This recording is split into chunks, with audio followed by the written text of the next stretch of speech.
All right, let's start in 1976. Secretary of State of Defense Fred Mully announces that there will be a new submarine to supersede the current submarine, the Swiftshore class. And then the following year is 1977. The first Trafalgar class is ordered. And 2 years later, they finally get the keel laid for the very first hull of the new Trafalgar class at the Vickers Shipbuilding and Engineering Yard. Right down there. You got a nice little view of the shipyard. It's a rather large facility. And this is where they're going to build all of the Trafalgar class submarines. All right, so what is a Trafalgar class? Well, it's a submarine that is approximately 85 meters long and 10 meters wide. Those are not exact numbers to the decimal place, but close enough. 32 knots is max speed, so it's so far it's very comparable to a 688, but it's a lot shorter. For instance, a 688 would be about closer to 100 meters long, but it's about the same width, does about the same speed. It is significantly lighter, though, than a 688 class at 5,300 tons. That's submerged displacement. It has the same crew as a 688, 130 people.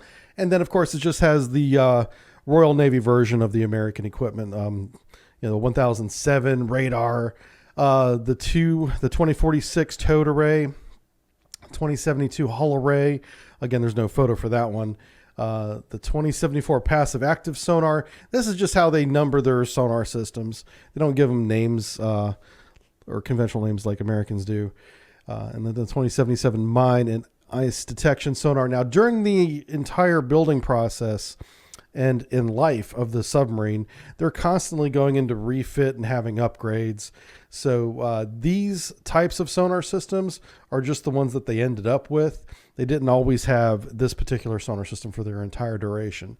And over there on the right, you can see some pictures of some of the consoles that we're talking about. Subtas is an earlier version of the new, more capable towed array that they have, for example. And that Sonar 2076 console you see down there at the bottom, well, we're going to talk about that more a little bit later on, but that is the more advanced sonar. These are almost in chronological order from top to bottom. All right, so she is a nuclear-powered submarine. She has one Rolls-Royce pressurized water-cooled reactor that turns 2 generators, making 3.2 million watts apiece. And she has one shaft with one pump jet at the end, except for Hull 1, the very first Trafalgar, Hull 1, named Trafalgar, actually had a 7-bladed screw. Did not have the pump jet. Nope. Combat systems. Well, she has an interesting array of 5 torpedoes, an odd number of torpedo tubes, 5 instead of 2 port, 2 starboard. She has 5 in the bow. She uses the spearfish torpedo. Now she can fire the older tigerfish, but why would she? I mean, the spearfish is just so much better.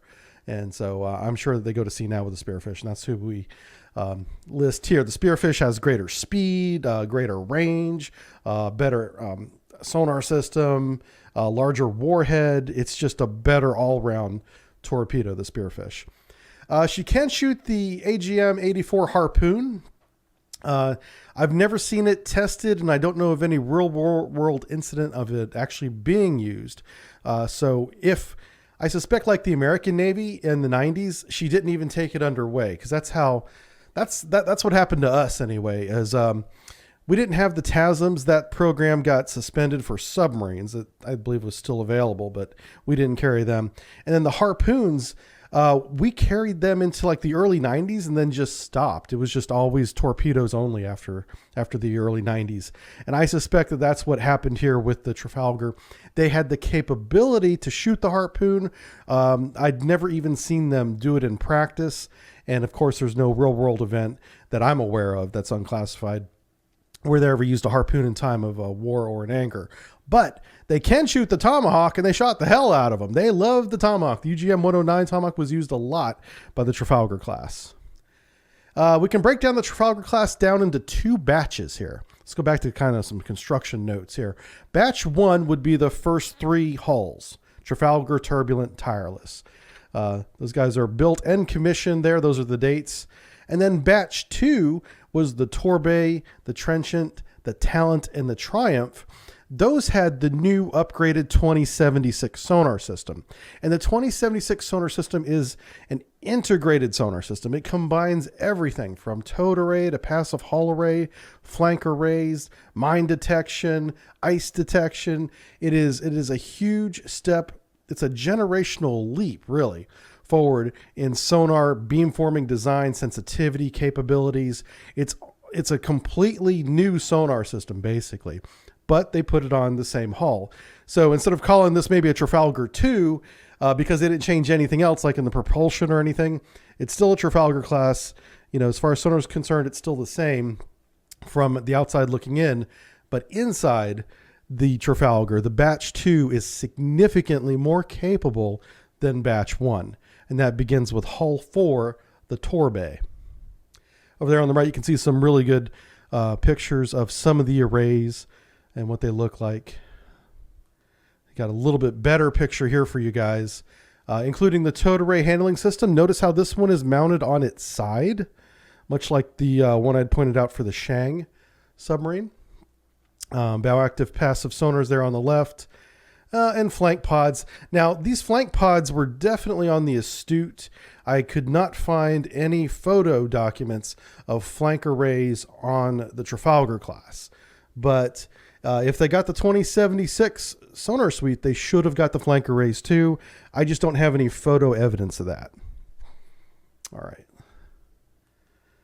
Nuclear power incidents. So the Trafalgar class was not without its problems. You could blame the manufacturing process. You could blame maintenance. Maybe a little bit of everything is to blame here. But what happened first in 1998, HMS Trenchant suffered a steam leak where they had to completely scram or shut down the reactor to prevent further damage and injury to personnel in the ship, and go back to port on diesel power. So that was the first, incident recorded. It was an isolated incident, they thought.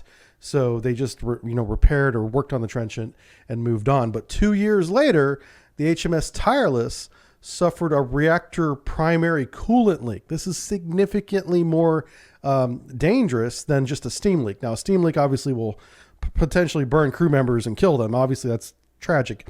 But when you start getting into primary coolant leaking, then there's something wrong with the design. There's something wrong with the way the welds are made or the material that they used for the piping.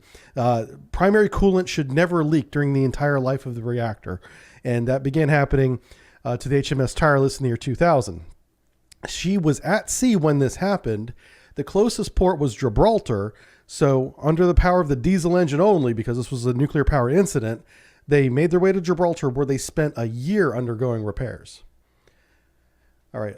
A year later, because of what happened to the Tireless, they inspect the entire Trafalgar class. They go over all of them, and they realize there is a design problem. They're all suffering from what they call metal fatigue in both the primary and secondary loops. They don't go into detail as to what the problem is, other than they all had to be refitted. And by 2005, the entire Trafalgar class was refitted and complete, and they no longer suffer from these fatigues anymore. In 2013, HMS Tireless suffered a radioactive coolant leak again, and it had gone unnoticed for 8 days. And I hesitate to say unnoticed. It had gone unreported for 8 days.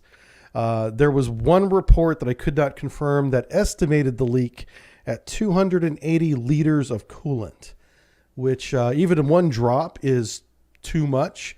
But when you have that much coolant, leaking and it's not being reported, there's more than just design problems at this point. There's maintenance problems. Someone's not checking things. Someone's clearly not doing their maintenance, because this leak is happening in the first place and it's going unnoticed for over a week. So real problems in the Trafalgar program at all sorts of levels, from the beginning process where it's constructed to the maintenance of it with the crew. Everybody's at fault at this point. So despite the problems they had with the reactor and the maintenance, there was a lot of distinguished service that happened during the life of the Trafalgar that continues today. It's not a finished program. In 1993, they did sail submerged all the way to Australia in a demonstration of force, showing the world that this new class of submarine, once it's submerged, could appear anywhere at any time. This journey was 41,000 nautical miles, and they did the entire thing submerged, undetected, and it really showed the world what this new class could do. In 2001, the Trafalgar supported our operation in Afghanistan as part of Operation Veritas by shooting Tomahawk cruise missiles in Afghanistan. And if you think about the landlocked nature of Afghanistan and where they must have been to shoot the cruise missiles, that says a lot about the Tomahawk, that it's able to navigate in mountainous terrain and get to targets sometimes well above sea level. In 2003, the HMS Turbulent supported the invasion of Iraq with 30 Tomahawk cruise missile strikes. That is a significant amount. They really, man, I can't imagine the weapons team. They must have been shooting Tomahawks for hours. And in 2011, HMS Triumph launched 6 Tomahawk cruise missiles into Libya as part of Operation LMA. Some of you may remember our operations in Libya did not end well for the Americans, but they did support us with Tomahawk cruise missiles. So I can tell you from personal experience that I have worked with a number of Trafalgar-class submarines, mostly down in the Bahamas, as training goes on down there. We have a training facility down in the Bahamas where submarines go and fight each other at sea, underwater. So it's not a simulated environment. It's a real environment. And I've worked with them a number of times. They're very capable. The captains on these things are very aggressive, and the crews that man them are very tactical. It's a difficult job to hunt down one of these and have a successful attack on them. They do not make it easy for us Americans in war games. And I'm really proud to have them on our side, because if we ever go to war, I wouldn't want to be on the wrong side of one of these.